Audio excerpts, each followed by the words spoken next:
Anatapacaye apate keke na apatia apate keke tu apatito apate good apatie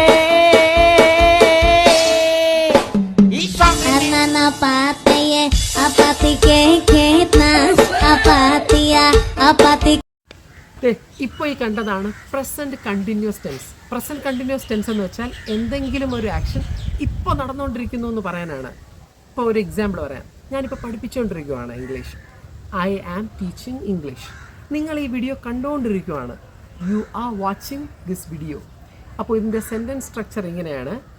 I വരുമ്പോൾ നമ്മളൊരു ആം add ചെയ്യണം, എന്നിട്ട് വേർബിൻ്റെ കൂടെ ING. ഇനി സിംഗുലർ സബ്ജക്റ്റ് വരുമ്പോൾ ഇസ് ആഡ് ചെയ്യണം, എന്നിട്ട് വേർബിൻ്റെ കൂടെ ING. ഇനി അവസാനമായി പ്ലൂറൽ സബ്ജക്റ്റ് വന്നാൽ, ബഹുവചനം വന്നാലോ ആഡ് ചെയ്യണം, ദെൻ വേർബിൻ്റെ കൂടെ ING. ഇതിന് മാത്രമല്ല നിയർ ഫ്യൂച്ചർ ആക്ടിവിറ്റിക്കും നമ്മൾ പ്രസൻറ്റ് കണ്ടിന്യൂസ് ഉപയോഗിക്കാറുണ്ട്. അതായത് ഉടനെ നമ്മൾ നടക്കാൻ പോകുന്നതോ അല്ലെങ്കിൽ ചെയ്യാൻ പോകുന്ന കാര്യം പറയാനും നമുക്ക് പ്രസൻറ്റ് കണ്ടിന്യൂസ് ഉപയോഗിക്കാം. ഞാനൊരു ഉദാഹരണം പറയാം.